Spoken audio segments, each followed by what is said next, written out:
Good evening, everybody. Hello. Good evening, everyone. We're going to get started. Hello. Do I do this? All right. Good evening.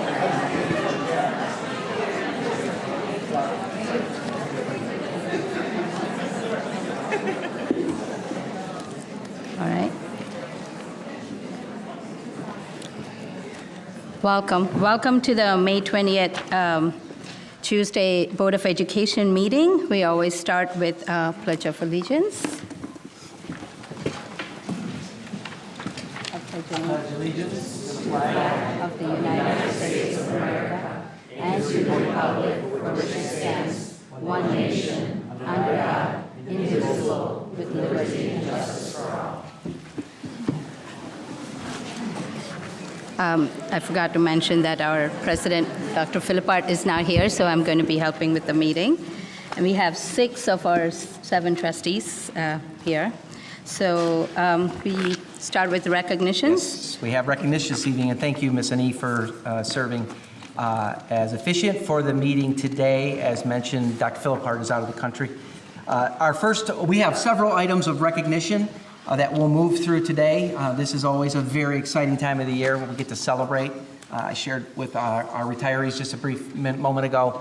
This is celebration season, and so it's great to see this room full of people celebrating the hard work and the individuals who make our school district a special place. So we're going to start with the item A, which is our Outstanding Support Staff Award. The strength of a school district lies in its staff, and nowhere is there a more amazing group of individuals serving students than here in Troy. We begin tonight with our Outstanding Support Staff Person of the Year. For those who may not know, this category of employees includes a diverse group of individuals, including bus drivers, secretaries, paraprofessionals, student support aides, custodial staff, food service, technology, child care, security, and more. These individuals ensure that our students and staff have what they need to learn and grow. This year, there were more than 24 nominees for Outstanding Support Person of the Year, but one person rose to the top. Our 2025 Outstanding Support Person of the Year is Phyllis Walters. Phyllis is an administrative assistant to the principal at Wass Elementary School. Phyllis was nominated by the entire Wass staff. Some of the comments in her nomination include: Phyllis is a problem solver and many times heads off problems before they can even become one. She is exceptional. She is extremely organized, efficient, trustworthy, and kind. She goes above and beyond for students and our families each and every day. Wass runs smoothly because of Phyllis. She is the backbone of the school. She is resilient, adaptable, and has an unwavering dedication to our school and its members. Please join us in congratulating Phyllis Walters on this well-deserved recognition. Her name was engraved on the support person plaque that will be displayed at Wass for the next year. Phyllis was also surprised with a check for $250 from the Troy Foundation for Educational Excellence. We would like to show a short video of our visit to surprise Phyllis. And I can tell you, Phyllis was surprised. We nominated Phyllis here at Wass Elementary for Support Staff of the Year because Phyllis has just been such an integral part of everything that we do here at Wass. She is our head secretary to the principal, and she has been through so many changes here at Wass, along with changing staff, changing principals, and Phyllis is the person who knows everything, sees everything. She's always organizing things behind the scenes. She takes no credit for any of the things that she does around here, and she does so much. Phyllis Walters is very deserving of the Support Staff of the Year, and we couldn't be more proud and happy for her. Phyllis is the heartful and helpful, one of the first faces you see as you walk into Wass. I think one of the greatest things about Phyllis and why she's so deserving for this award is that she's not asking for any credit for anything she does each day, and she does it because she loves Wass, she loves the students and the families and the teachers. Phyllis has been working at Wass Elementary for 32 years. The building's only been here 46 years, so on Team 46, she's served this community for 32 years. She is deserving of this nomination in so many ways. She should have been recognized years ago, but right now I will say she is, in one word, professional. She does not take days off. She shows up every day and does the work. If there's ever a problem, you need something, it goes far past school supplies. She's willing to help you with any issue to make our school a better place, and I'm just so proud of her. She knows this building like the back of her hand. She is a support to everybody, the students, the parents, the families, the staff, the principals, the paras, the kitchen staff, the custodial staff. She makes this place run smoothly, and she does it with class, character, and she is just the ultimate professional. She did not want the spotlight in this. I think when we told her that we had nominated her, she was so sweet and just turned around and she said, well, no one asked me if that was okay. Well, we know if we would have asked you if we could nominate you, you would have said no. That made it even more important and special that we nominate her for that. She won this award and was completely shocked, and she shouldn't be shocked because the things that she does for WASC should never go unnoticed because she does so much for all of us, and we appreciate her more than she'll ever know. Congratulations, Phyllis. We're so happy. Congrats, Phyllis. Way to go. Congratulations, Phyllis. Well deserved.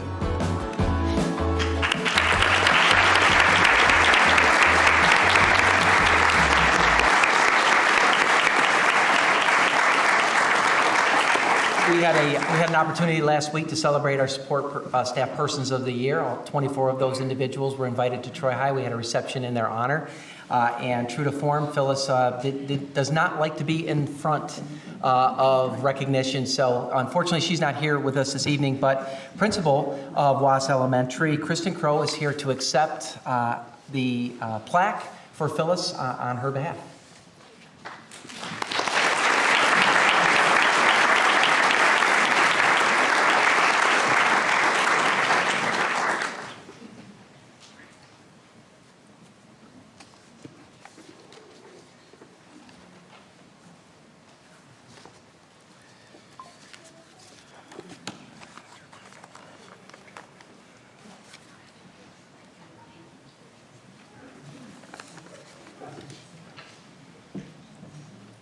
Thank you, Kristen, for being here to support Phyllis.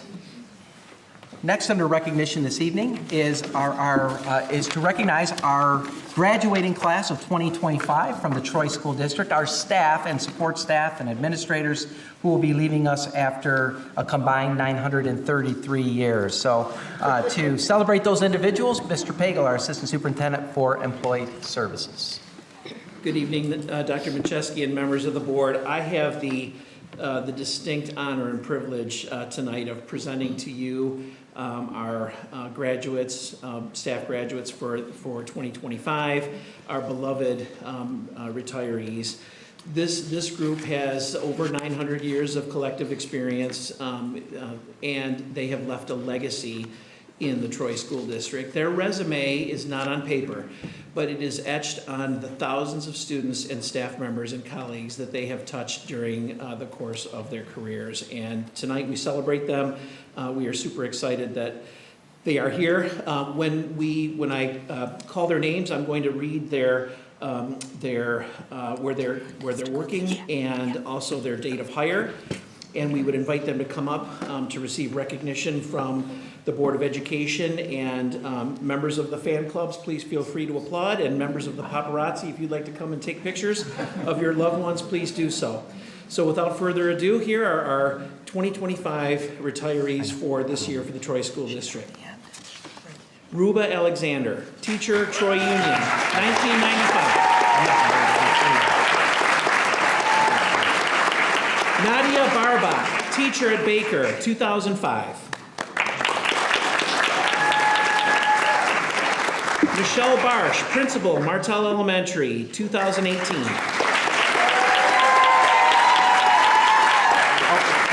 John. Heather Childress, teacher. I think they want to get some pictures in between. Oh, yeah. Yeah. Sorry. Okay. Sorry. All right. Heather Childress, teacher, Martell Elementary, 1998.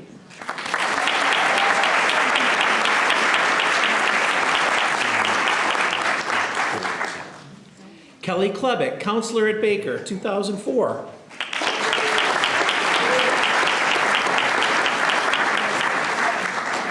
Cindy Christensen, teacher, Larson, 2007.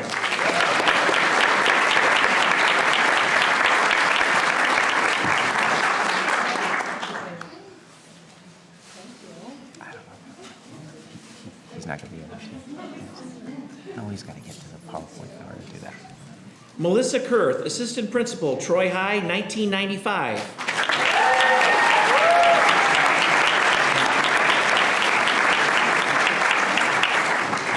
Paula Davidson, paraprofessional, Waddles, 2010.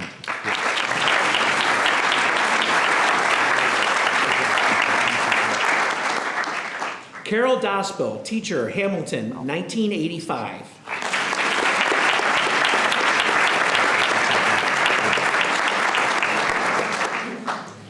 Laura Doozy, Central Enrollment, Pupil Accounting Coordinator, Central Office, 1999.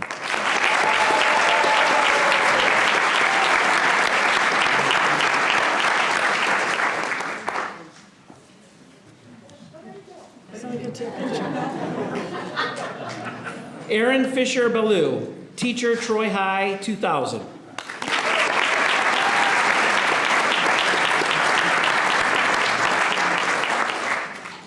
Rose Gavrilaska, systems analyst at Services since 2024.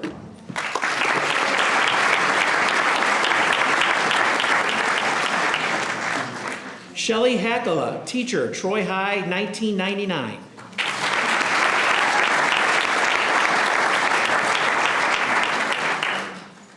Joe Havrilla, teacher, Bolin Park, 1994.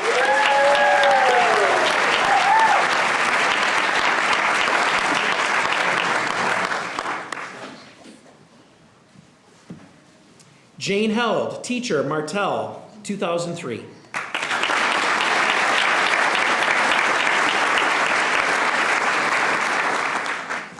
Robert Holder, teacher at Athens, 2000.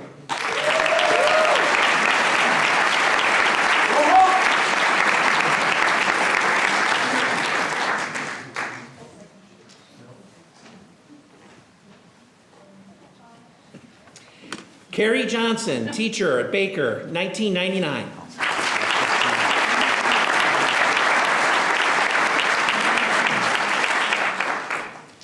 Patrick Conoval, teacher at Smith, 1991.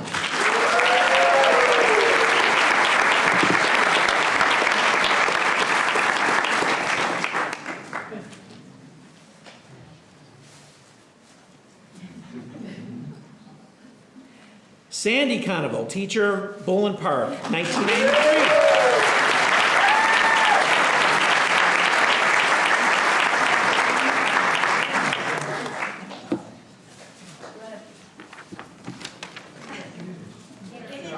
Family shot.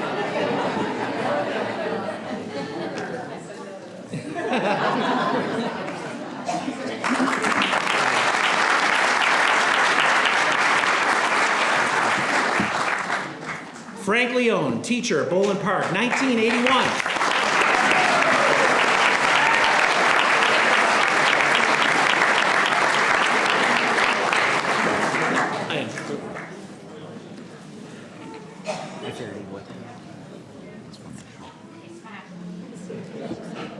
He said he's going to. Catherine Locke, teacher at Baker and Larson, 2003.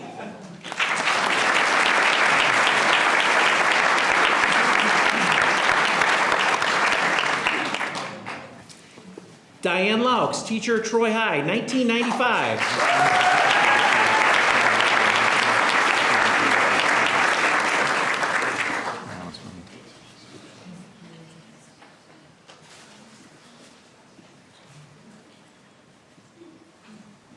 Krista Manfredi, teacher, Athens, 1974.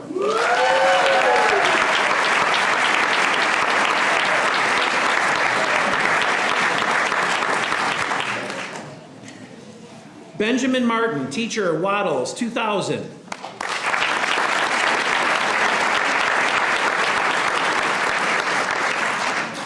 Kathy Mathis, Secretary, Barnard, 1996.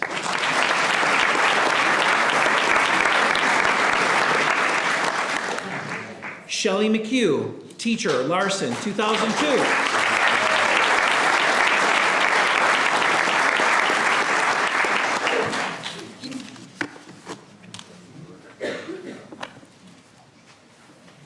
Brenda Rice, Teacher, Athens, 1996.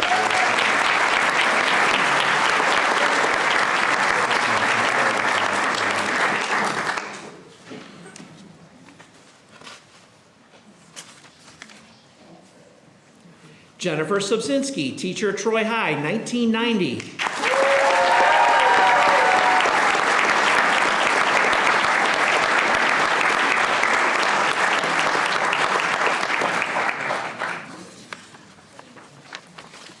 Linda Stanko, Early Childhood Coordinator at the preschool, 1985.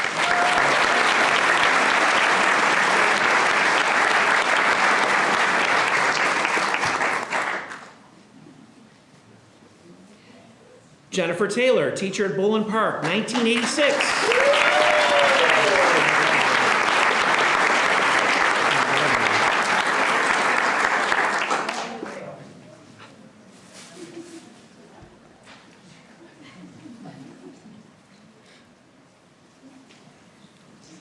Lori Ulowitz, Teacher at Baker, 1989.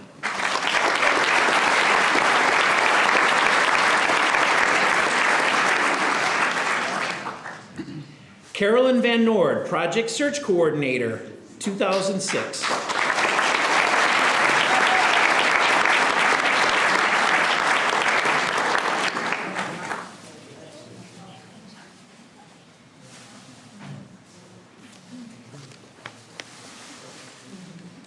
Marie Weber, Explorer Supervisor at the preschool, 1999.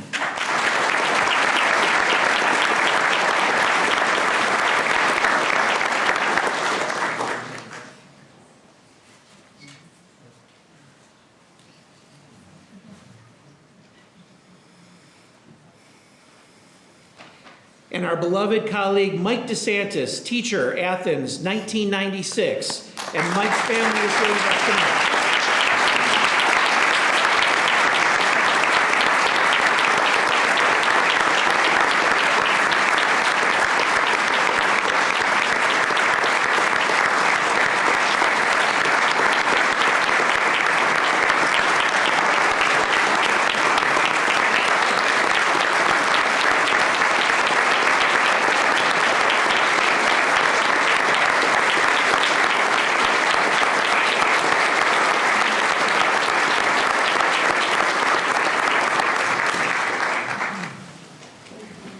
Once again, ladies and gentlemen, our wonderful, fabulous colleagues and retirees for 2025. Thank you.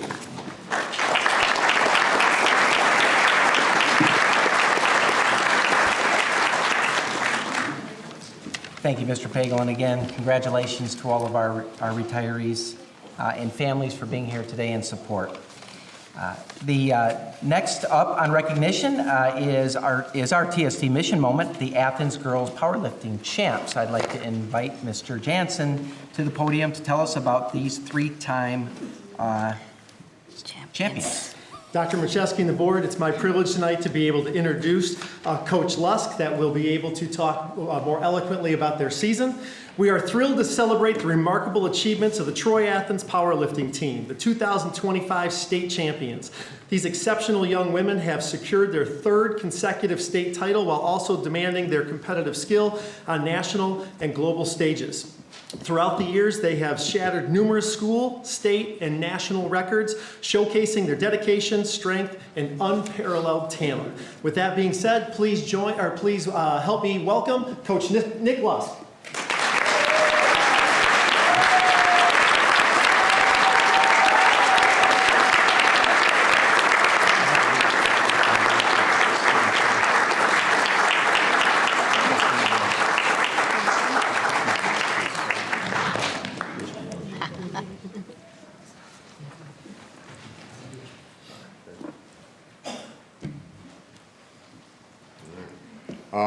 Thank you for inviting us here tonight.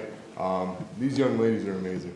I've been coaching this team for 6 years now, and there's just something special about the Troy Athens Girl Powerlifting team. Our men's team is doing very well too, but these girls, they just take it to a whole nother level. Their hard work, dedication, it's just amazing to watch these young women walk in a little nervous about a barbell, and then after a couple practices, they're like, yeah, give me more, give me more, give me more, coach, give me more. I couldn't be prouder of a group. So I want to ask any of you if you'd like to come up, say a couple things. Podium's all yours. You're voluntold. Hello, I'm a senior. I've been lifting for 2 years. I just want to thank you for this opportunity to be honored in this way. I just want to, first of all, thank God. Without him, I couldn't do anything. I want to thank my family for driving me to every meet and always being there, for my teammates for always supporting me, helping me with every set and every rep, and my coach for always being my #1 supporter. There's one thing that I would like to say is that if we could do all of this without funding from the sports program, imagine what we could do with it. So I would love for us to get more funding and for us to become a sport so we can do more amazing things. So thank you.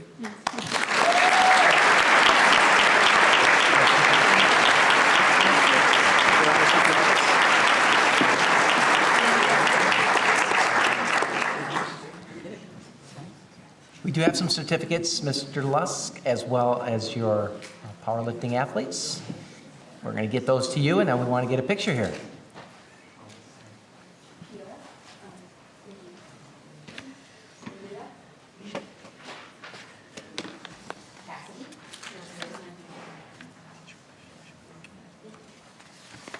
We have a lot of spring sport athletes.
Okay, the next two are yours.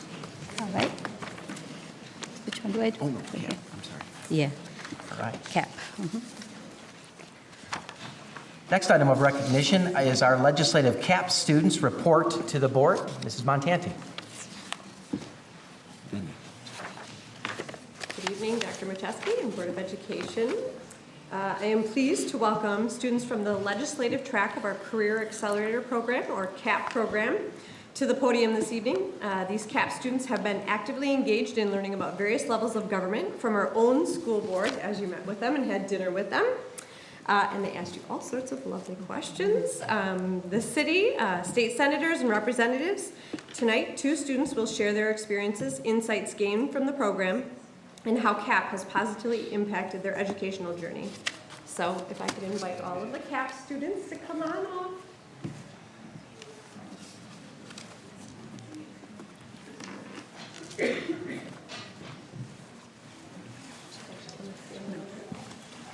Yeah, they're underneath.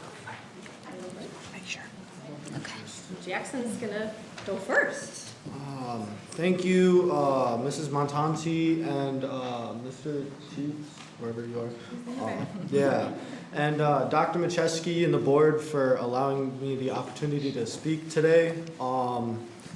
Originally, when I enrolled in the government track for the Career Accelerator program, I joined it to go to Lansing because that sounded interesting. However, through my experience in the program, I gained a deeper insight and understanding into the intricate workings of government and the various roles within it. This journey proved to be remarkably insightful. Even though I had already taken advanced placement government at Troy Athens High School, I encourage anyone considering this program to understand this profound impact. Beyond theoretical knowledge, it offers a first-hand look into how government operates, allowing participants to hear directly from influential figures who hold significant power. This exposure reinforces the practical application of governance and decision-making, making it an invaluable experience regardless of one's future career path. One of the program's most striking revelations was the accessibility of government officials. Prior to this experience, I was unaware that constituents could directly contact representatives and senators to share their concerns. The officials we met emphasized their willingness to learn and engage with the public, so long as those interactions remain respectful. A memorable example was State Representative Sharon McDonnell, who, despite describing herself as an introvert, was eager to hear diverse perspectives. Her openness reflected a broader truth. Elected officials exist to represent their constituents, and active engagement is key to effective governance. This principle applies to individuals across all professions, from nuclear engineers to postal workers. Understanding how representatives advocate for their constituencies is fundamental to civic awareness. That revelation further underscores how programs like the Career Accelerator program's government track are beneficial, not just for aspiring leaders and legal professionals, but for anyone curious about the complexities of government service. I extend my sincere appreciation for Kendra Montanti and Doug Tietz for organizing these invaluable interactions. Their efforts made it possible for me to engage with the individuals shaping our government, and I'm grateful for the opportunity to have been a part of this incredible experience.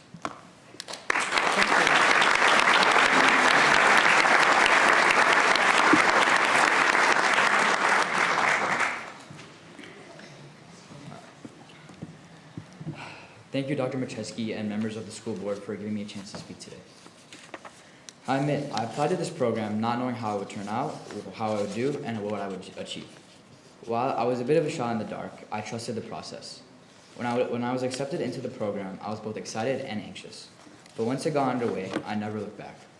This pre-internship program opened my eyes to so many basic but critical things that are needed to not only survive in the real world, but in the business world as well. I learned various things from holding eye contact, making polite talk, and having a firm handshake, to understanding how the government works on both the local and state levels. What made this experience so unique was that it combined those basic skills with the complexity of the legislative universe. This experience provided me with a well-rounded view of how our government is structured and some key details on how it functions. First off, as this pre-internship program taught us, the importance of a good handshake or strong eye contact cannot be overlooked. These basic things could seem irrelevant, but this program helped me realize that they are the key to building trust, demonstrating respect, and making good first impressions. In the workforce, first impressions are key, and often might be the only chance you get. This legislative program also taught me the major functions of the mayor in a local and state government. Before this internship, I thought the role of the mayor was just to occasionally give a speech and attend events. But I learned that their job is much more than that. They are the key to a city's success, and they are in charge of everything from managing public safety to budgeting for the city. They represent our community's wants and needs while also keeping the budget in check. I also got an introduction to how local courts work and was actually able to sit in and listen to some court cases. I saw how courts try to maintain order and fairness. Because these cases were at the city level, they were relatively small, but even though they were small, they had a large impact on the people involved. This experience in court also gave me a lot of respect for the judges conducting the cases, because there is an incredible amount of information to know prior to the case that takes a lot of time and effort to read. In summary, this pre-internship brought me a whole new perspective of the legislative world. I learned various life skills, met amazing people, and established a newfound respect for people in legislation. This experience helped me see that behind all the news headlines, there's a whole lot more going on backstage that we can't see, yet it impacts all of our lives in one of the biggest ways imaginable. Thank you.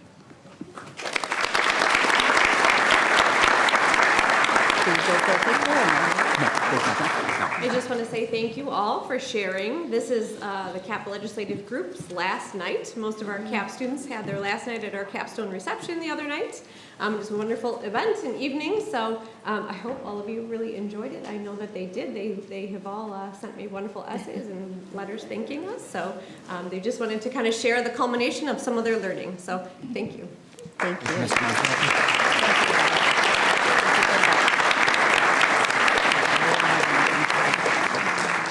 All right, now it's mine.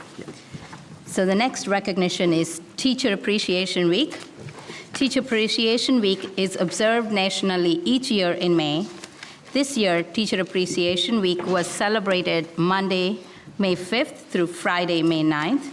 At this evening's meeting, the Troy School District and Board of Education would like to recognize all our outstanding teachers by adopting the following resolution. I have a resolution? Ms. Alish? Whereas throughout Troy and across the country, teachers inspire, nurture, and open children's minds to new ideas. Whereas teachers promote and strengthen the principles of democratic equality, develop leaders, and encourage critical thinking. And whereas Troy teachers set the bar for excellence in education and continually exceed the highest standards in the profession. And whereas the goal of Teacher Appreciation Week is to raise national and local awareness of teaching excellence in building a better society. Now, therefore, be it resolved that the Troy School District supports National Teacher Appreciation Week, May 5th through 9th, 2025, and encourages our schools and community to appropriately recognize the vital and changing role of teachers in imagining and creating a better future for society. Support. Moved by Ms. Alish, supported by Mr. Hopp. Any questions or comments about it? Not all those in favor? Say yes. Yes. Thank you. Resolution passes. Next recognition is Mental Health Awareness Month. Each year, Oakland Community Health Network, along with its Service Providers Network, hosts an array of initiatives that promotes community awareness about mental illness. Our schools also work hard to increase awareness and end stigma for those seeking help during the month of May, which we have been asked to recognize along with other school boards across Oakland County as Mental Health Awareness Month. Anyone would like the resolution? Go ahead.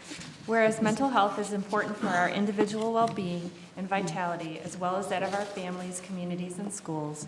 Whereas 1 in 5 of all Americans, including children, experience mental health issues that could lead to school difficulties, physical problems, and even suicide. Whereas May 8th, 2025 is designated as National Children's Mental Health Awareness Day, and May 12th through May 18th, 2025 is designated as Children's Mental Health Acceptance Week. And now, therefore, be it resolved that the Troy Board of Education hereby recognizes May 2025 as Mental Health Awareness Month and seeks to increase the awareness and understanding of mental illness and the need to support all people seeking help. Support. Moved by Dr. Melton, supported by Ms. Potts. Sorry. Any questions or comments about it? Not all those in favor, all those support, say yes. Yes. Yes. Resolution passes. All right, our next item, do we want to take? No, I think we can let Amina go. All right, do you want to introduce? Okay, go ahead, Amina. So I wanted to take a moment to speak on behalf of our student Bilal Ahmed, who passed away at the beginning of this month. We've been celebrating all these wonderful things, and so we thought it would be appropriate to take a moment to celebrate a life. He was an 8th grade student at Bowlin Park who collapsed during Troy High freshman orientation. From everything I've heard and seen, he seemed to be a truly special person, and he seemed to be the best of us. And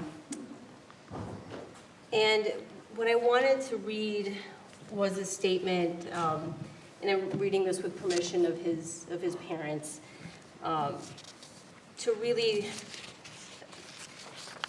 to thank the school district, and to show how much Troy Schools really meant to the family.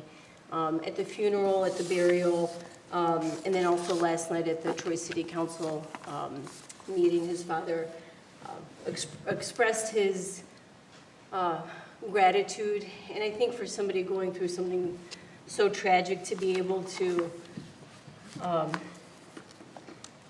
see our staff, and so I'll let their words speak for themselves. Our son Bilal passed away on May 1st, 2025 at 14 years old. Bilal was a beautiful and innocent soul. Our child was kind, charming, quiet, humorous, and caring. He was loved and cherished by everyone, including his parents, his sister, his uncles, and aunts, his cousins, and his grandparents. He also had an extended family and his classmates, teachers, friends, the entire Troy School District, and the entire Muslim community in various masjids throughout Southeast Michigan. The outpouring of support from everyone has been amazing.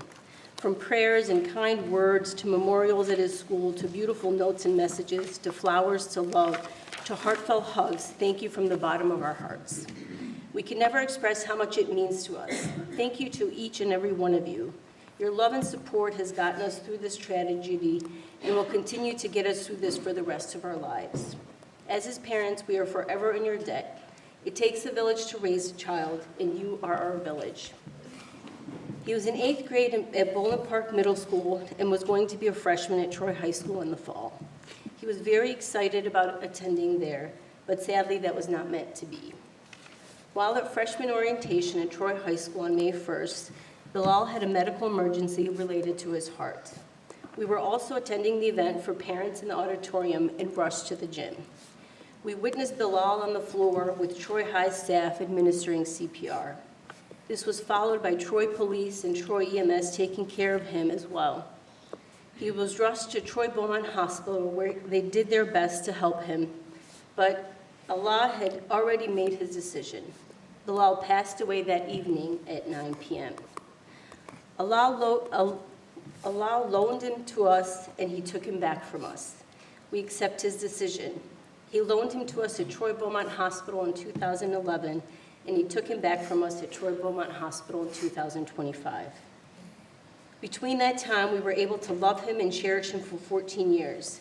We created wonderful memories together, which we will hold on to for the rest of our lives. He was like an angel, and he died like an angel.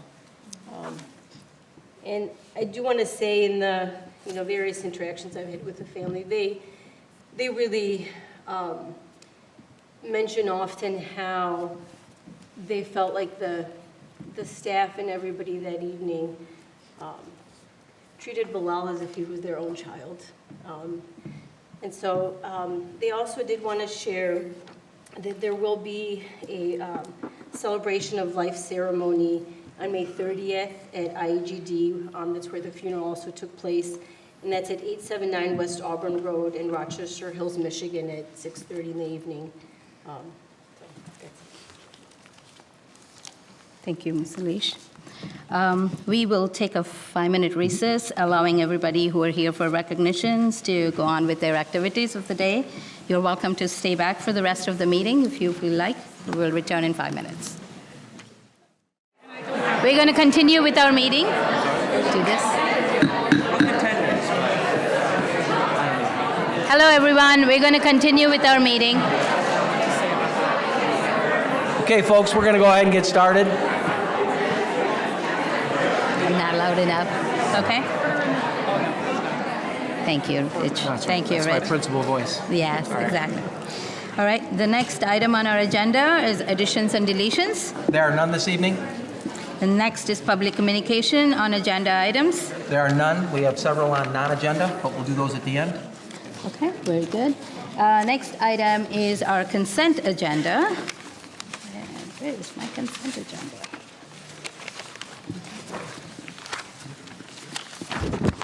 I am missing my consent. There we go. I have it. All right. In our general consent agenda, we have A5A, minutes of the April 1st, 2025 Board of Education workshop, minutes of the April 22nd, 2025 special board meeting and closed session, minutes of the April 22nd, 2025 Board of Education meeting, Treasurer's Report of March 2025, approving the Oakland Intermediate School District budget, and a resolution to hold a public hearing on the proposed 2025-2026 school year budget. Item G, IA East budget approval for 2025-2026 school year. Item H, OCSBA amendments to bylaws. I, Troy High kitchen upgrades.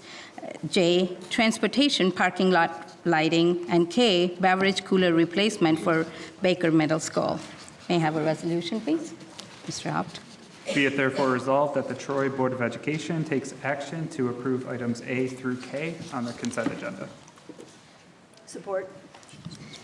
Moved by Mr. Haupt, supported by Ms. Alish.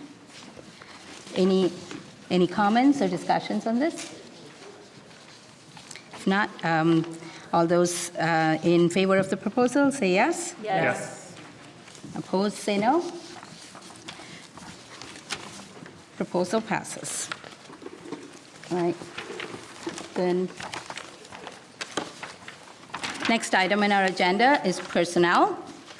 Yep, we have several items under personnel this evening. Mr. Pagel. I'm back. Yes, thank you. Good evening once again, Board of Education. This evening, I have some administrative appointments for your consideration. The four candidates that we bring before you this evening have been through a very robust series of interviews and performance tasks and practice lunch duty simulations and so forth. And so we bring them to you for your consideration this evening. First of which is the administrative appointment for the principal of Martell Elementary. I am pleased to recommend the appointment of Mrs. Colette Ivy to the position of principal at Martell Elementary School. Mrs. Ivy has an extensive 20-year background in education where she began teaching in the Livonia Public Schools in 1997 before accepting a principal position in 2002 for Livonia. She also was principal in Birmingham Schools. Mrs. Ivy currently serves as principal at Baugh Elementary in Ann Arbor Public Schools. Mrs. Ivy holds a Bachelor of Arts in Education and a Master of Arts in Curriculum and Teaching from Michigan State University. During her principal career, she has supported, participated, and achieved NCAA accreditation. With your approval, Mrs. Ivy will begin her principal position at Martell Elementary beginning July 1st, 2025. Okay, we're asked to support on a resolution. May I have a resolution? Mr. Haupt. Be it therefore resolved that the Board of Education issues a 2-year probationary administrative contract without tenure in the administrative position to Colette Ivy, who will begin her duties as principal, Martell Elementary School, effective July 1st, 2025. Support. Moved by Mr. Haupt, supported by Ms. Sandler. Man. All right. Any comments or discussions on this resolution? If not, everybody in favor of the resolution, say yes. Yes. Anyone opposed, say no. Yes. That's next Mrs. item. Ivy is here this evening with Oh, special guest. congratulations.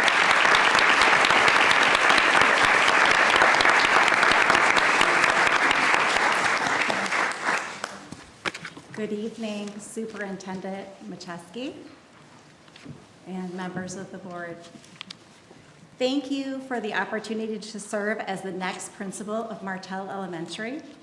I am honored by your trust and excited to join a school community known for its excellence and dedication to students. I look forward to working together to support our staff, families, and create the best learning opportunity for every child to grow and succeed. Thank you. I am elated to join Troy Public Schools. Welcome. Thank you.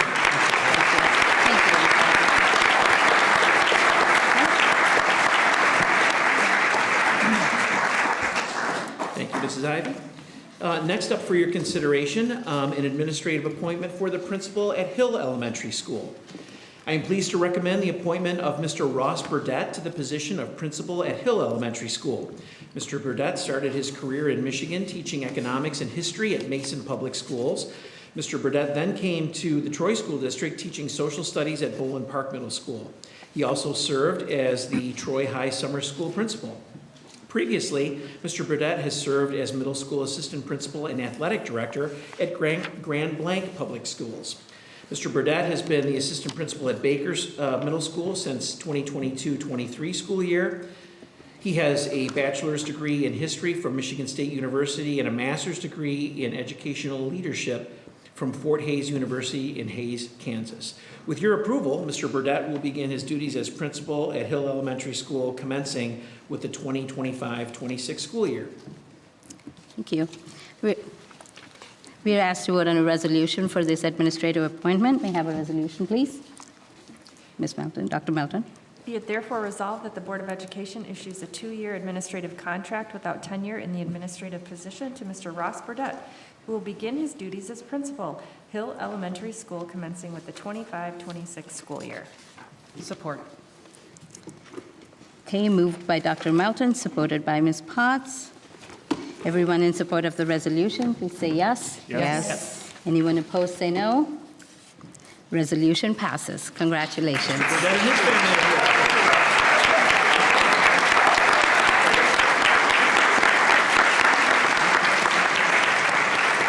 Thank you.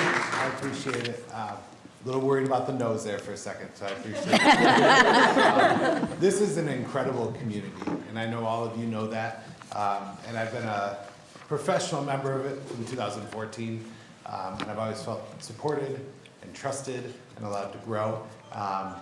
And your support means everything in the world to me. So thank you, and I'm incredibly excited to start my time in Hill, a new adventure. And I look forward to next year. So thank you. Congratulations.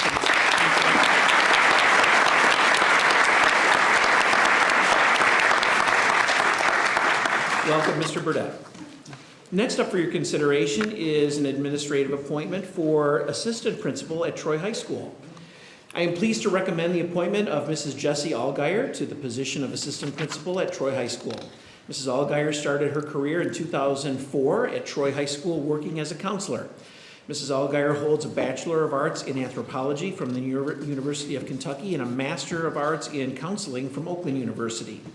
In 2004, she received a postmaster's specialization in school counseling from Oakland University, and in 2013 received her education specialist in administration and leadership. Mrs. Allgaier is currently the department head for counseling as well as part of the Principal Learning Network through Oakland Schools. With your approval, Mrs. Allgaier will begin her assistant principal position at Troy High beginning July 1, 2025. Thank you, Mr. Pagel. We are asked to consider an administrative appointment of assistant principal for Troy High School. May I have a resolution, please? Ms. Potts, Ms. Alish. Be it therefore resolved that the Board of Education issues a 2-year probationary administrative contract without tenure in the administrative position to Mrs. Jessie Allgaier, who will begin her duties as assistant principal, Troy High School, effective July 1, 2025. Support. Moved by Ms. Alish, supported by Mr. Haupt. All those in favor of this resolution, say yes. Yes. Anyone in favor, say no. Anyone opposes, say no. The resolution passes. Congratulations.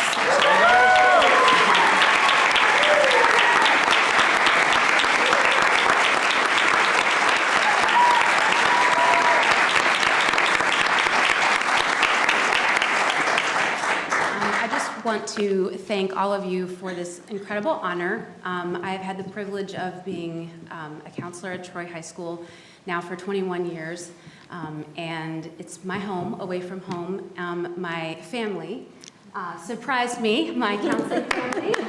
And my administration is also here, who I am so very, very excited to be working with next year and for the future of my educational career. So thank you so much for this honor and this opportunity. I also just want to say thank you to my sweet boys, Jackson and Max, who are here to support me. I'm so excited. I can't wait.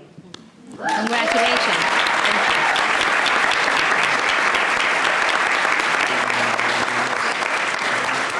Congratulations. Next up for your consideration this evening is an administrative appointment for the position of Special Education Supervisor at our Services Department. I am pleased to recommend the appointment of Mrs. Jamie Evans to the position of Special Education Supervisor here at the Services Building. Mrs. Evans started her career as a school social worker from Holly Area Schools in 2008.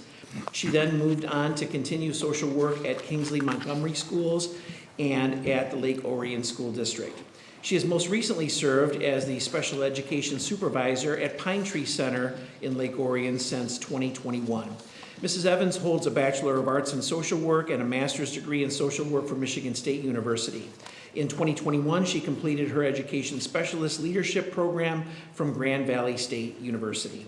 Mrs. Evans is an instructor of nonviolent physical crisis intervention and is a member of the Special Education Coaching Model Committee.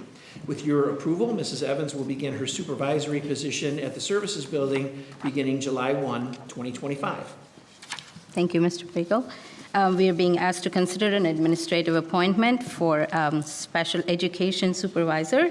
May I have a resolution, please? Ms. Potts? Be it therefore resolved that the Board of Education issues a 2-year probationary administrative contract without tenure in the administrative position to Mrs. Jamie Evans, who will begin her duties as Special Education Supervisor, Services Building, effective July 1st, 2025. Support. Okay. Moved by Ms. Potts, supported by Ms. Sandler. Sorry. You both did it. All right. All those in favor of this resolution say yes. Yes. Anyone opposed, say no. Resolution passes. Congratulations. Mrs. Evans is here with us this evening.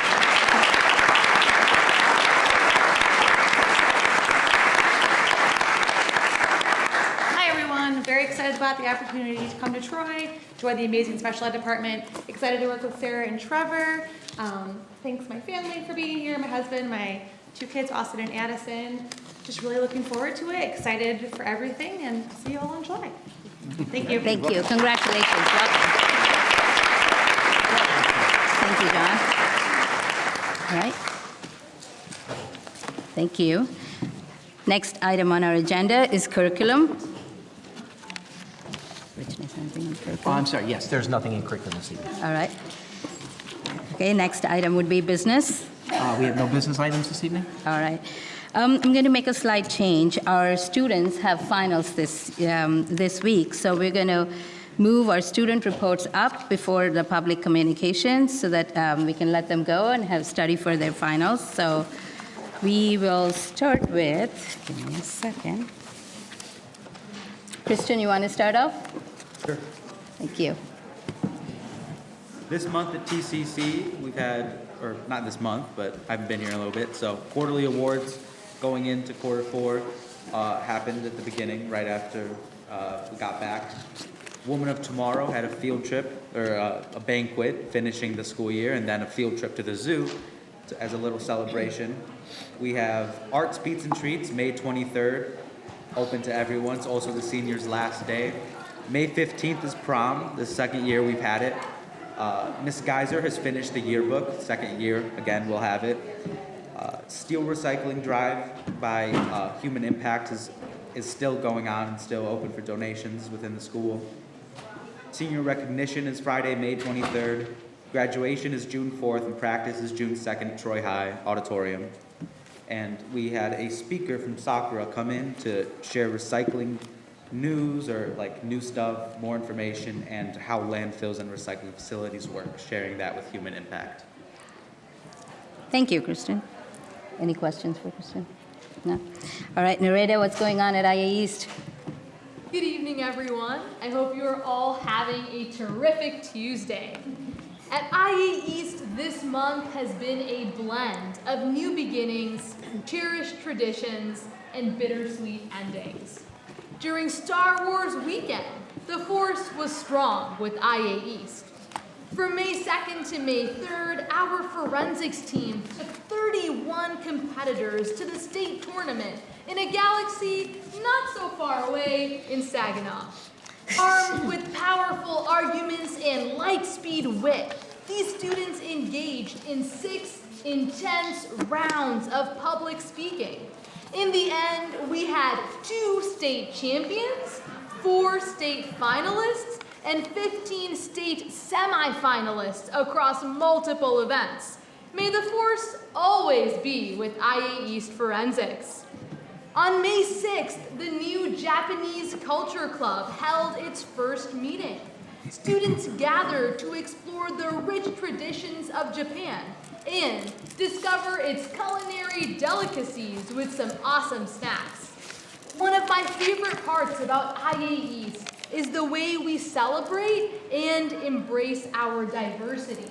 And we are very excited to see what this club will open our eyes and taste buds to next. Yesterday marked the kickoff of the sophomore ropes course trips, which will continue throughout the week. The trips serve as the grand finale of the 2-year IB Adventure Challenge course, which helps students cultivate strong leadership and communication skills that extend beyond the classroom. At the course, students take turns belaying one another up to 40 feet in the air to put their teamwork to the test. Although letting teenagers hold your lifeline is a highly nerve-wracking experience, the trip is a memorable way to build trust, overcome fears, and form lasting friendships. Speaking of incredible experiences, some good things, including IB exams for seniors, must come to an end. The last 2 exams will take place tomorrow, and then our seniors can begin suiting up for prom on Thursday evening. On behalf of the entire senior class at IA East, I want to thank our amazing Board of Education and District Administration for a transformative academic journey and for preparing us to achieve our future goals. And that is all I have with current news from IA East. Thank you. Thank you, Narita.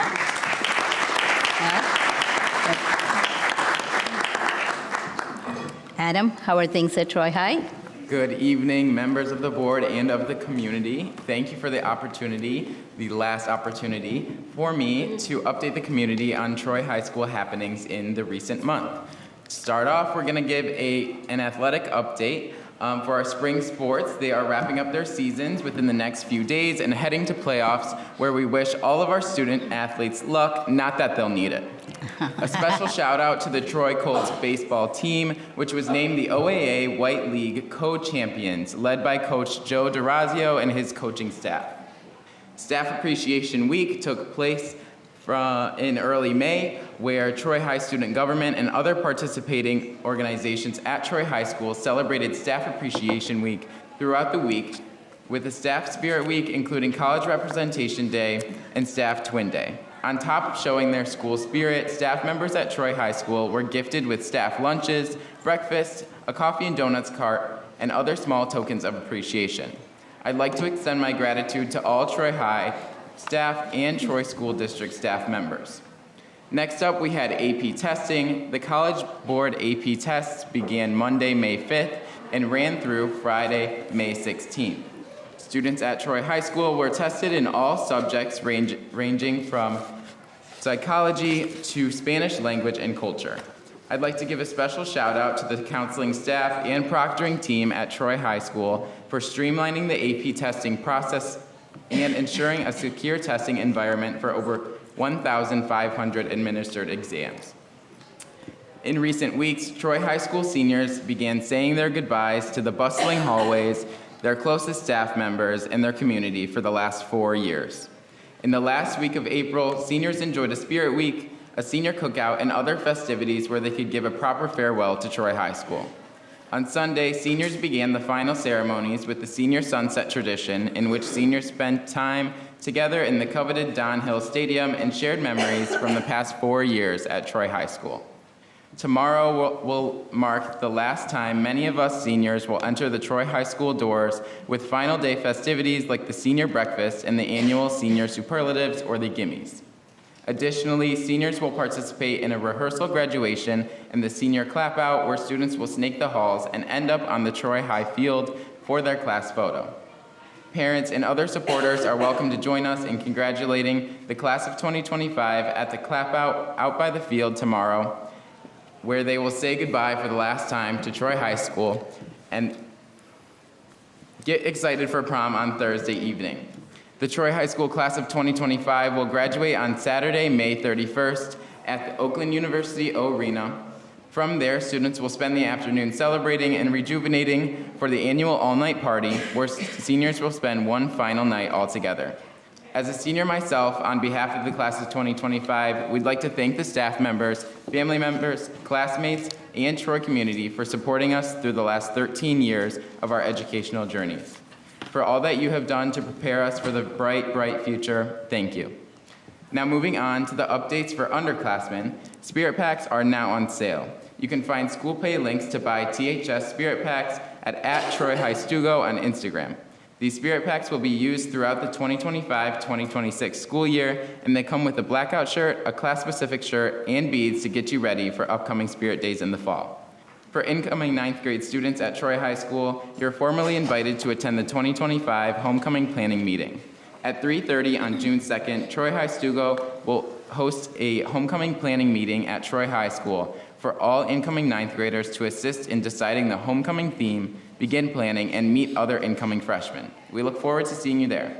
And for my last time, that is all from Troy High School about April and May of 2025. Peace out and congratulations to the class of 2025.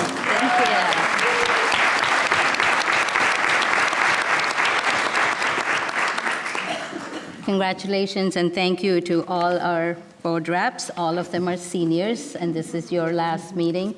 You've done an amazing job keeping us updated with everything that's going on, and good luck to you all for the future. All right, the next, what? Okay, and as you leave, you can take your nameplates with you. That's right, Dr. All right. Next item on our agenda is public communication on non-agenda items. And we have a few. We have 9. Yes. All right. As I call your name, please come to the podium, say your name, and if you have a student in the district and you have 3 minutes to speak, please. First speaker is Mrs. Jackie Skinner.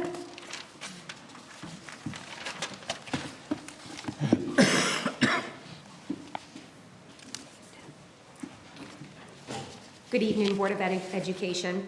Thank you for your time this evening.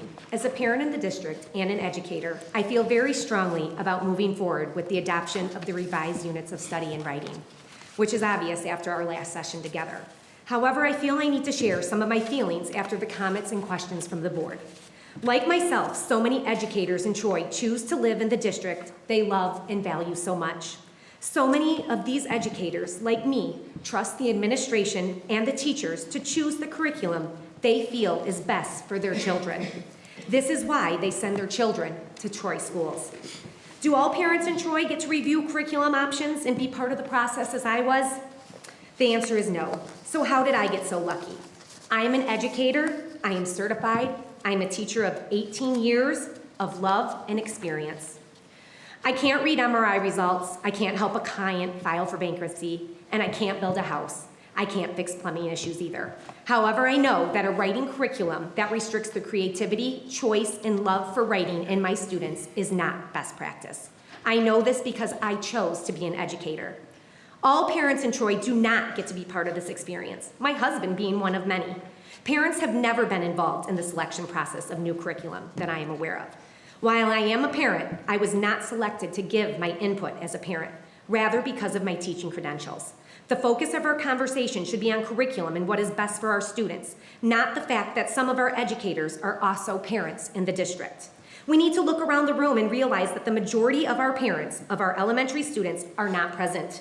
These parents have also not written letters to the board nor shared concern with Dr. Macheski or our leaders in elementary. This is the silent majority, and we should be listening to that silence. In One Troy, we honor and respect all voices. However, we need to listen to the recommendation to adopt the revised writing units of study from the teaching professionals. The team of educators who diligently reviewed different writing curriculums for all K-5 students did not take this job lightly. Even when at a glance one might not seem fitting, educators dug deeper, making sure not to rule anything out. The process was intense. The results from your Troy educator speaks volumes. As I shared last time, this writing curriculum allows for strong instruction and assessment. The rubrics that align with state standards guide our lessons. Student checklists allow for daily intervention based on individual needs. Young writers are setting goals and working daily to achieve them. Students are choosing authentic and meaningful topics, which creates stronger and more powerful pieces. Ownership of writing time is established as students are given the power of choice in the workplace for creativity. Again, this is done through crafted lessons and clear expectations in the curriculum. The thought of teaching to a prompt and adopting a one-size-fits-all writing curriculum saddens me. I hope these points weren't dismissed last time we spoke because I am also a parent in the district. Adopting a new writing curriculum is what is best for our students and where the trust of our educators comes in. We have given this trust through many adoption processes, and I hope you will consider doing so again. Thank you for listening, and thank you for considering the revised units of study. Thank you for doing what is best for our young authors. Thank you. The next speaker is Mr. Mark Barbieri.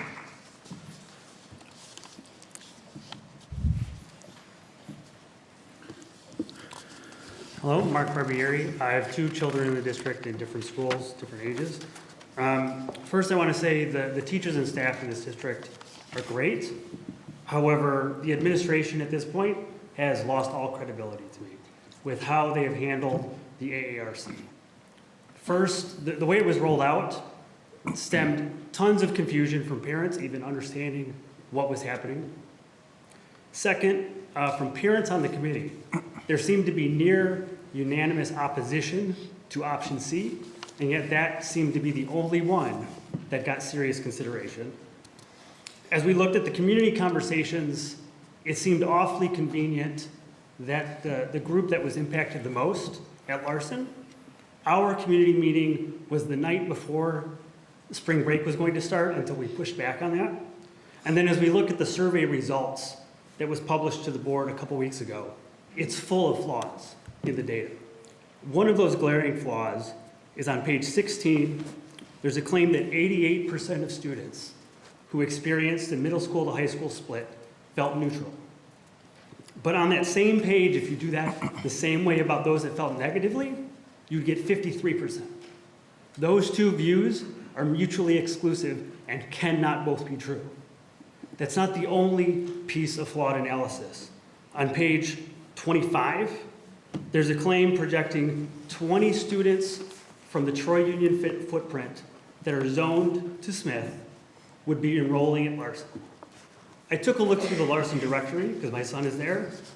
This year's 6th grade class alone has 18 students from that same footprint, and there's roughly 50 or more today. So do we really expect a 60% drop in just 2 years for that cross enrollment? No. So I asked the board, why are these flaws consistently happening when it's either the AARC or curriculum recommendations looking at the input of parents? To me, it's either A, we're trying to force the data to support what we want it to say, to justify something that's already been decided, or B, they don't have the capability to actually do this properly. Either way, how are you as a board expected to make good, informed decisions for our communities if you're not getting accurate input? Thank you. Thank you. Next speaker is Ms. Suzanne Siegel. Siegel, sorry.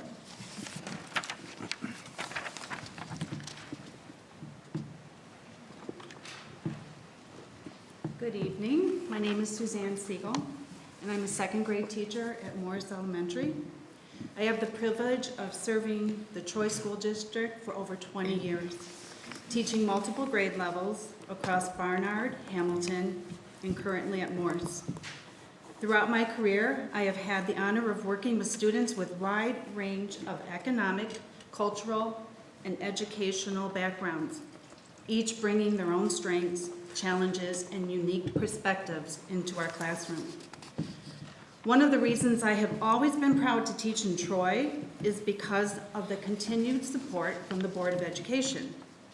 You have consistently demonstrated a respect for the professional expertise of educators and a commitment in investing in our growth.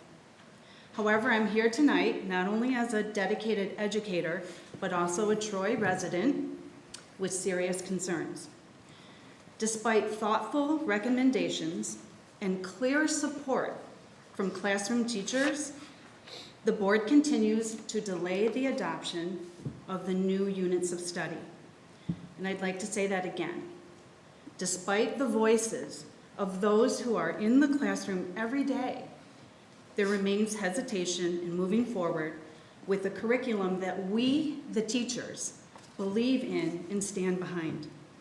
So I ask you this: what legacy does this board intend to leave?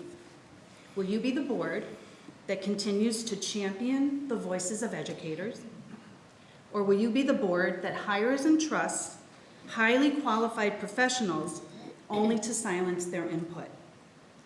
Will you be the board that shifts the direction of this district's investment in teachers, and in doing so, alters the daily experience of our students? I'm disappointed to find myself here under these circumstances, but I also know how important it is to speak up. My hope is that we can move forward together, collaboratively, and with mutual respect, as we have done so many times before. Thank you. Thank you. Our next speaker is Kristen Cubitt.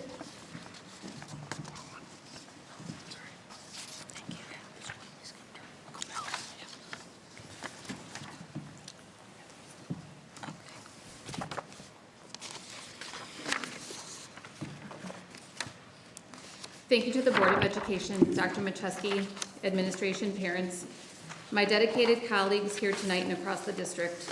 There are two things I wish to convey this evening. Number one, reading and writing curriculum is already aligned and reciprocal in the Troy School District, as our elementary pacing guides that you now have show. And number two, the legislation in the state of Michigan is for reading, not writing. In Troy schools, we have integrated, aligned reading and writing curriculum, as well as phonics in K through 2. The pacing guides you are looking at are used every year, and they guide our teaching from September to June. And they show that students are immersed in each genre of writing over time to gain stamina and volume within each unit of study. I've never in my 28 years of being an elementary teacher had a more integrated curriculum. My second point is that the legislation for the state of Michigan refers to reading, not writing, which is what we've been focusing on this year. This legislation refers to the science of reading research, which first appeared in educational discourse in the 1830s. It didn't create a nation of readers and writers on its own all those many years ago, and yet here we are discussing it again. I'll repeat that. Since the 1830s, when science of reading was first introduced in educational conversations, it hasn't created a nation of readers and writers. It's missing key components that students need. The science of reading movement needs writing workshop and authentic text. It needs guided reading, shared reading, independent reading, and read-alouds. It needs an understanding of what motivates students that is grounded in student choice and what they write about, what topics they research, and how they elaborate and use author's craft. Balanced literacy was also being discussed early on. The McGuffey readers were replaced with Dick and Jane. Meaning-making and authentic text became popular, yet it replaced direct phonics instruction with embedded phonics within the authentic text. We know some students need direct phonics instruction. Is this really what our discussions are truly about? Is this perhaps the conversation needing to take place? The replacement of direct phonics that the science of reading so clearly states is best. Then let's have that conversation when we review the reading curriculum. The legislation is not about writing. The revised units of study in writing will continue to differentiate instruction, while the proposed list of reading curriculum will be a one-size-fits-all instructional approach. I am here tonight advocating for all K-5 students. These units foster growth in students of all abilities. Let's not dismiss the recommendation to adopt the revised units of study in writing, which adheres to the Michigan standards and also aligns with our values here in One Troy. Let me repeat that, please. Let's not pause or delay a decision about our writing recommendation. Thank you. Thank you.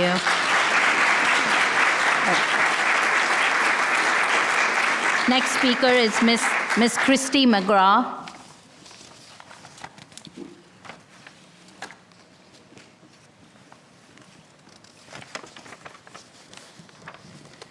Hello, my name is Christy McGraw and my son is JJ McGraw. JJ started enrollment with Troy Schools this past fall as a first grader. JJ came to Hamilton with zero ability to read. Due to a strange series of events, he was in a tiny private school for kindergarten, and while they taught him to feel loved and confident, they didn't do what was needed concerning his reading and writing. I knew we would be dealing with some sort of reading issues in the first grade. I didn't know how truly behind he was. Within the first few days of school, I got a notification from Dr. Anderson, the literacy specialist at Hamilton, that he needed to be in reading recovery. I was amazed by the efficiency of that. Dr. Anderson went out of her way to calm me down and to walk me through the process. She was immensely reassuring and compassionate to me. She neutralized any shame I felt about him being behind. She said of his former school, was he loved? Was he happy? Well, then they did their job and that's enough. It brings tears to my eyes thinking about the weight that took off of my family. JJ loved his time working with Dr. Anderson. She got to know who he truly is. She brought him stickers of his favorite Lego guys. She talked with him about the movies he was going to see with me. She brought out his creative side. With her persistence and guidance, JJ was able to go from not reading at all to being fully caught up and beyond in a matter of a few months. He was not a statistic, a reading score, or a problem to be fixed to her. JJ was simply an amazing kid who needed to do a little extra to get caught up on basic skills.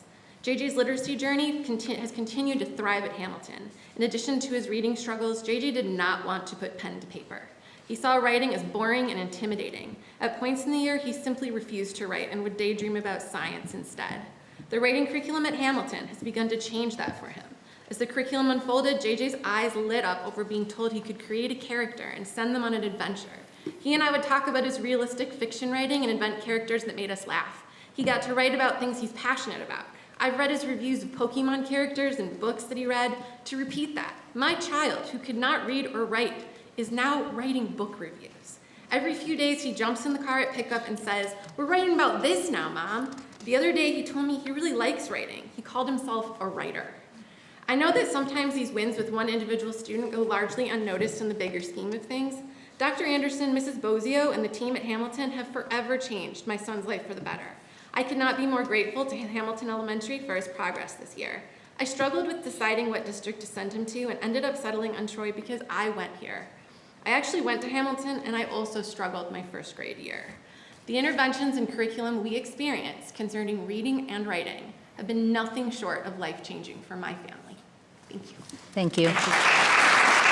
The next speaker is Miss Lisa Court. Lisa Court. My name is Lisa Court, and I'm a first grade teacher at Morse Elementary. I am honored to be speaking to you tonight alongside my fellow colleagues. I'm standing before you as a proud teacher of literacy to our youngest students.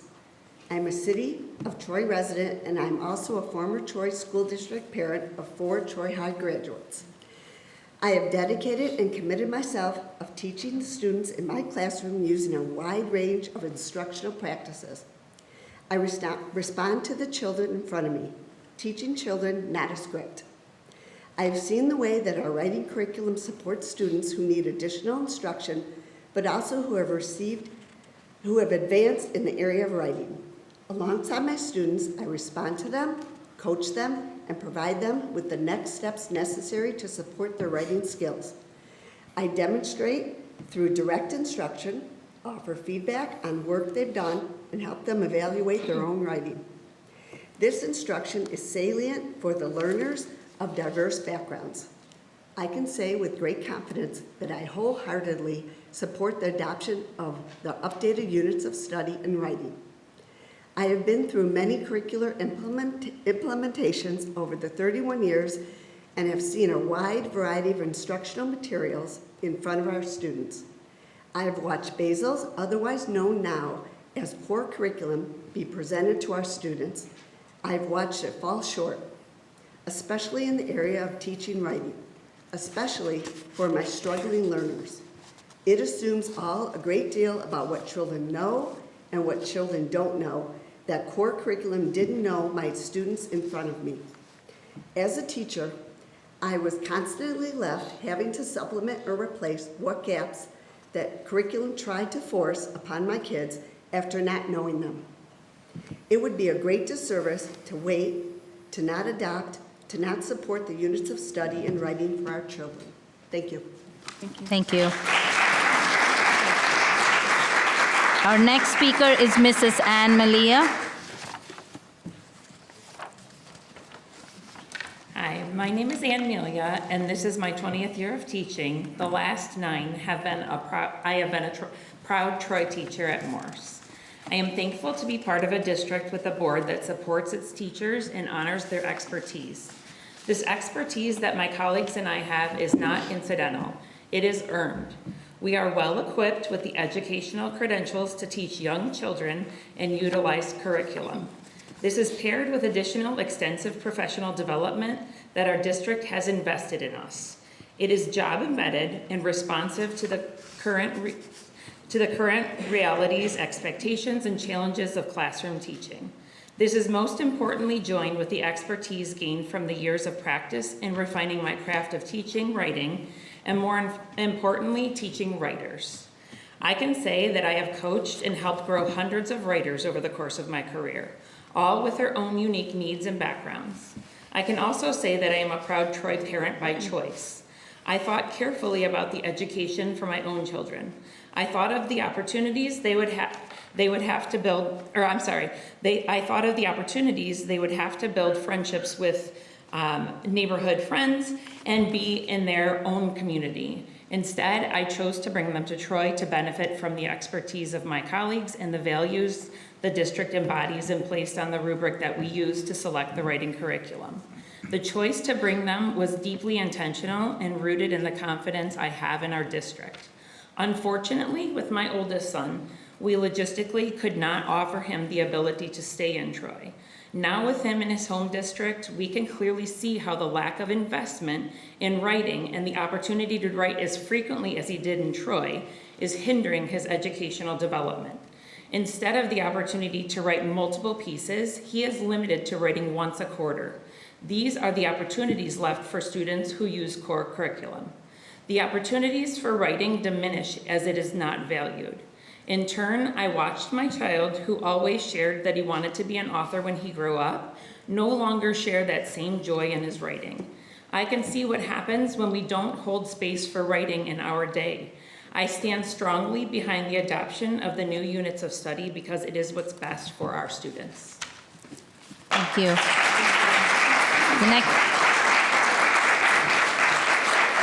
Our next speaker is Mrs. Elizabeth Money.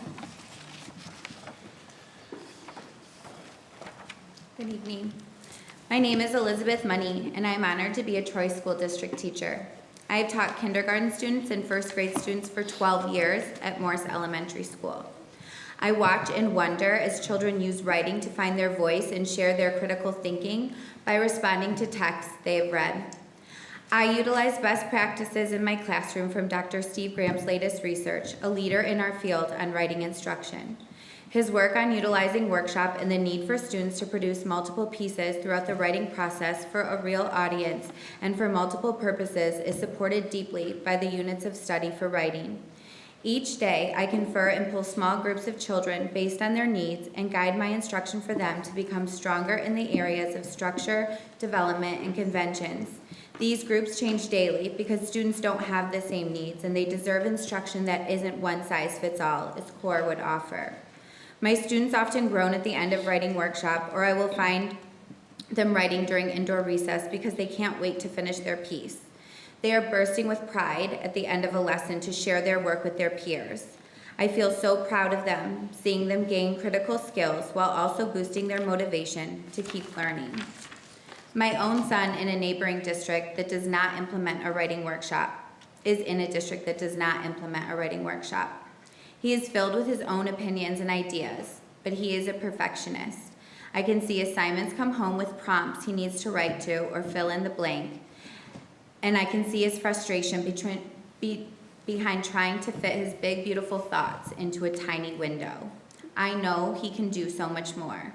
I am so disheartened my son's district does not offer him access to daily writing instruction. My hope is that at least my students can continue to benefit from this incredibly important work. I am asking the board to please listen to the voices of the teachers, even those like me, who were not on the literacy leadership team, and approve the curriculum my colleagues have recommended. I am in full support. Thank you. Thank you. Up next, Mr. Ali Apahedian.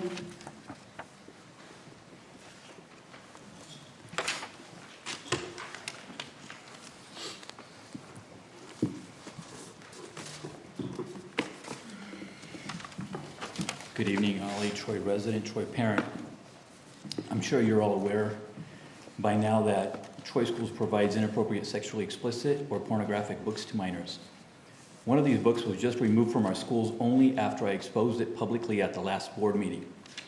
Parents and community members also need to know that Troy Schools pushes LGBTQ propaganda to 6- and 7-year-olds in our elementary schools.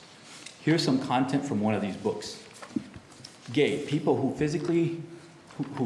physical, romantic, emotional attractions are to people of the same sex. Bisexual, someone who forms physical, romantic, and emotional attractions to more than one gender. Transgender, people whose gender, how they feel on the inside and how they express themselves is different from the sex they had when they were assigned or when they were born. Queer, some people have reclaimed it to refer to an identity that is not strictly homosexual. Some queer people prefer to be called they instead of she or he. Why are you all allowing books in our libraries that destroy the innocence of a child? Why does our district think that it's normal to push the sexual experiences of adults into the classroom or a school library? Elementary kids should be taught how to read and write, not what adults do in their bedrooms. Here's another quote. Then they chanted, 2, 4, 6, 8, gay is just as good as straight. And 3, 5, 7, 9, lesbians are mighty fine. Really? Really? Don't tell me this is not propaganda. Don't tell me this is not brainwashing. Only a pervert, a pedophile, or a child trafficker would be interested in exposing a 7 or an 8-year-old to this kind of sexualization. And how about this? Another line from this book. HIV/AIDS is a sexually transmitted disease that can affect anyone, not just LGBTQ people. I wonder if our elementary media specialist would accept a book to be donated that actually taught kids the real truth about HIV. And the real truth that all kids should learn is that abstinence before marriage and faithfulness in marriage between one man and one woman will give them a 100% guarantee that they'll never get HIV or any other sexually transmitted disease. If you allow sexually perverted material in our media centers, it shouldn't surprise you that more and more kids are suffering from anxiety, depression, and suicidal ideation. This trash does not belong in our schools. It never ceases to amaze me why Troy Schools is so intentional at placing sexually perverted material in the hands of minors. It makes absolutely no sense that the adults who should protect the children from this content are the ones who are actually providing it to them. Until next time, I hope I gave you all enough to think about. Thank you. Thank you. That concludes the public comment section. Our next item is other. Other items? Would you want to start off, Ms. Sandler? Sure. Another round of applause and great respect to our retirees tonight, as well as our support staff of the year nominees. Also, a sincere thank you for all of your comments this evening. Lots to think about as the board continues to learn and work together as a collaborative team. A reminder that the June 3rd workshop will be held here in this room. More conversation around elementary writing will happen then, as well as other topics that may be of interest. The best populace is one that is engaged and involved, so we'd appreciate seeing you there, here, then as well. Thank you. Thank you. Ms. Potts? I'm going to keep it short and sweet. Looking forward to the end of the school year, like probably the majority of you. Shout out to all the teachers who are retiring. I think 933 years, was it? Yeah. It's a lot of years.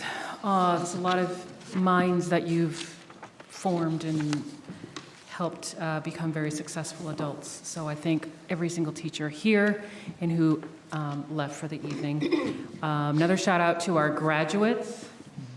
I'm going to miss hearing all of the updates. Narita, especially your very animated updates.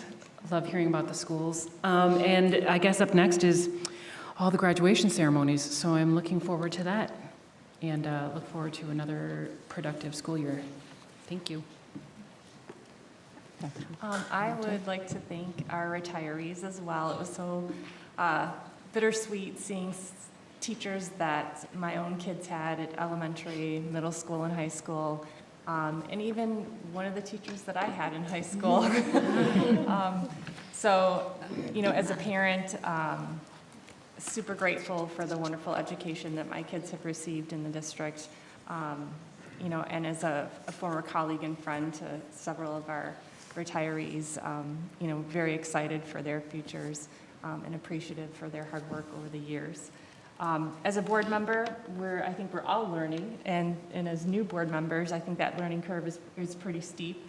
I had an opportunity yesterday to attend an event that I didn't know much about, and I have to say it was really moving, very exciting. It was the Troy Continuing Education Track Celebration, which is an adult education certificate program here in the district. The district partners with our community education program and Oakland County, Michigan Works, and we have adults, many who are immigrants and oftentimes moving here with a great set of skills, but having to put that into a new context and learning new vocabulary for things that they may have known in their home countries. And they go through this educational process, and last night was their celebration of all their hard work. And I was fortunate enough to spend some time talking with teachers of that program, as well as graduates of that program and their families. And these programs really make a difference for families in our communities for a lot of reasons, financially, emotionally. I think for their kids, many of which are in the district here, they get to see their parents going through the hard work that it takes when you move to a new place and have to get those skills. And so it was very motivational for their children to see their parents in that way. One of the things that I would like to point out was when I was speaking with the teacher, their funding for adult education has already been impacted by cuts. And there's potential that they could lose even more funding. And so I think as educators, while our focus is typically K-12, we're educators across the spectrum. So if you have the opportunity, it's always great to reach out to your representatives and advocate for funding for our kids, but also for programs like the adult education programs, because they really make a difference for people in our communities. And so I just wanted to let you know that if you ever want to see like a totally moving, tear-jerking event, that's one to go to. Thank you. Thank you, Dr. Malcolm. I'll keep it short and sweet. Congratulations to the retirees again. Congratulations to the teachers for getting through another school year, which is great. My daughter and son are counting down the days. Every day it's a new number and I don't even remember. But I also wanted to just shout out again to Phyllis Walter. She holds a special place in my heart because I'm a Wausau Elementary dad. She's been great, so congratulations on the Support Staff Award. And thank you to all the speakers tonight, sharing your thoughts on a variety of different topics, but I appreciate you coming out and sharing. Thank you. Ms. Alish? I have a few things. Bear with me through the beginning and it'll make sense. This July will mark the 30-year anniversary of the genocide in Srebrenica, Bosnia, committed by Serb forces.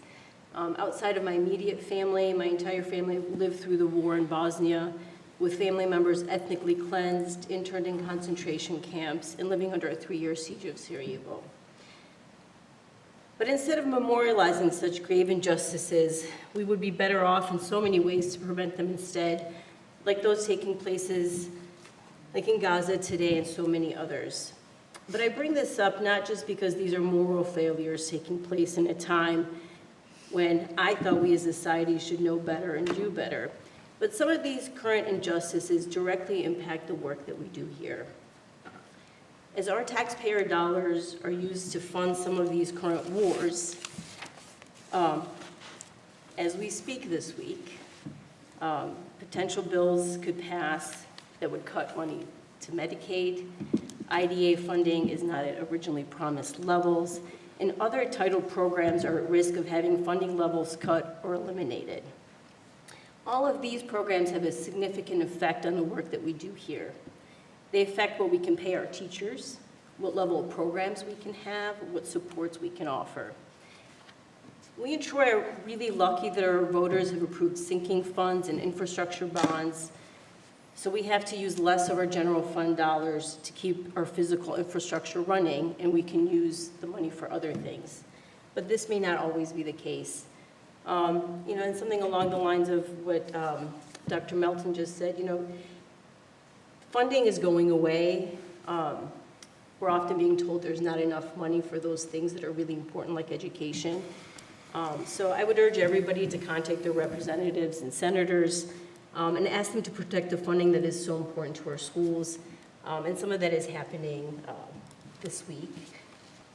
On to happier things. Last week I attended the Celebration of Learning at Bolin. It was so nice to see the students show off the things that are taking place in our classrooms, such as the rocket launches and applied engineering, as well as clubs like HOSA, and then to taste all the wonderful food provided by our Bolin families. And I also do want to thank all the community members, staff, and parents who attended the May workshop.